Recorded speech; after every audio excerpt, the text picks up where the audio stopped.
Hello and welcome to the Sacred Gates here on YouTube. My name is Illura.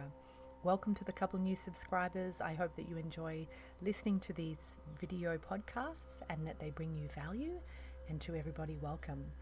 And today I wanted to bring some information around connecting with things around you and why we would want to do that and how that helps and why, and also how to actually do it. So I am a parent, I'm a mother, and often when I'm teaching my son how to, just say at the moment I'm helping him get over his fear of the fire and the hot oil in the pan, and this kind of thing scares him a little bit because he's been burnt with hot oil, which is horrible.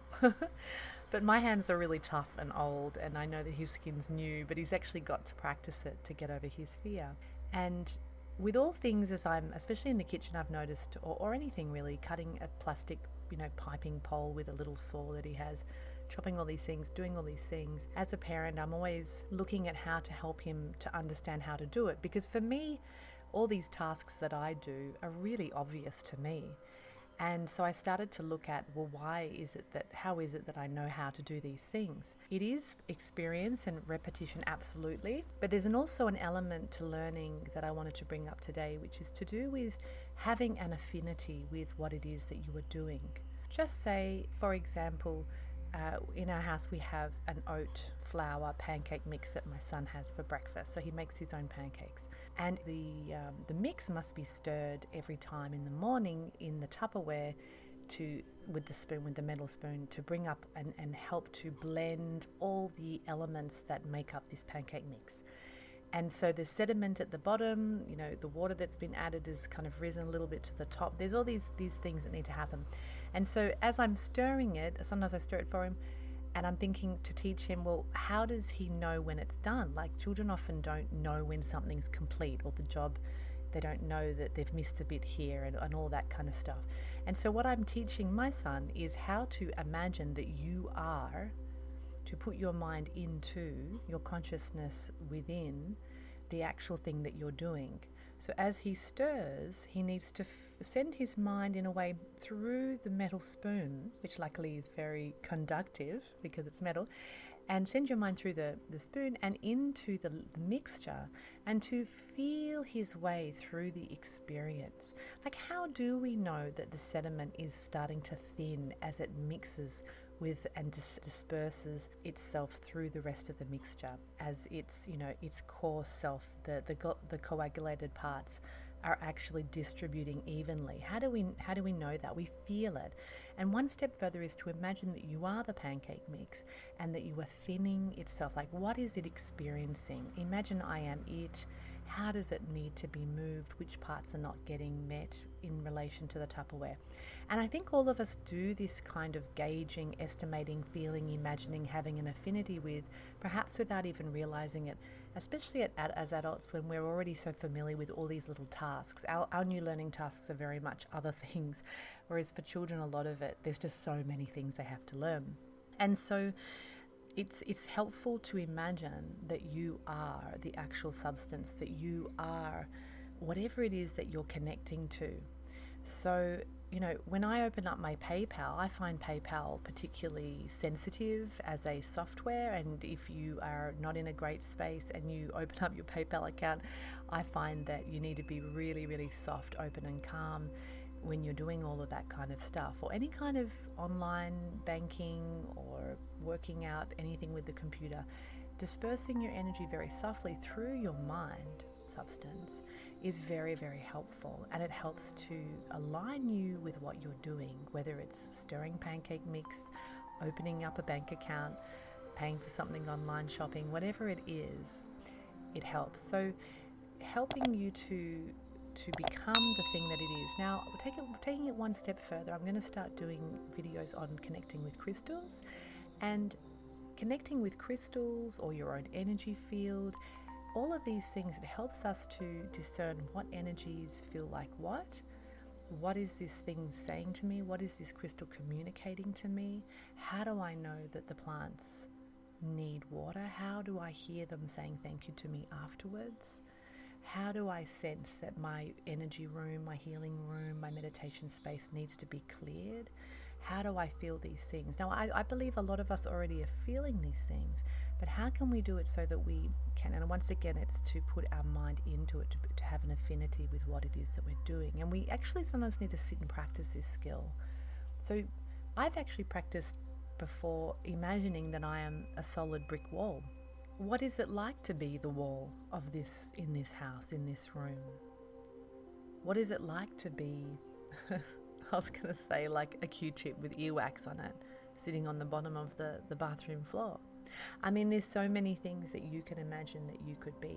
And training your awareness, your mind, which is an incredibly adaptive, flexible quality substance, to enter into many things, helps you to develop more compassion for yourself and for others, to connect to even the mundane, seemingly inanimate objects around you. You get a lot of insights into who you are through various things that can happen.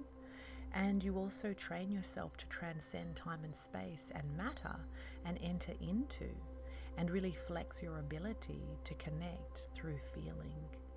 And so when you need to send your mind out, which is one way of, I tend to say it, there's other things that we say that you can say about your mind substance, but whatever words, work with your own psychology for what words and what terms work for you. But learning how to send your mind out is an extremely valuable skill. There's not one situation in life that I can think of that would not benefit from having a mind that is distributed throughout your body and around you in your field, as opposed to being stuck up in your head, which does not feel good, does it? So learning how to connect. So next time you're doing something mundane, if you haven't been very conscious of this opportunity that you really are already doing, become more conscious. Just say, you're frying onions in a frying pan full of butter. Feeling each, it sounds pedantic and almost obsessive or crazy, but it's not actually like that, because pedantic, obsessive, and crazy is a contracted mind. But soft, open, expanded, dispersed, distributed mind substance feels very soft and nice. And so, to say if you're cutting something, whatever it is, you start to experience the physics of what it is that you're doing in a much more multidimensional way.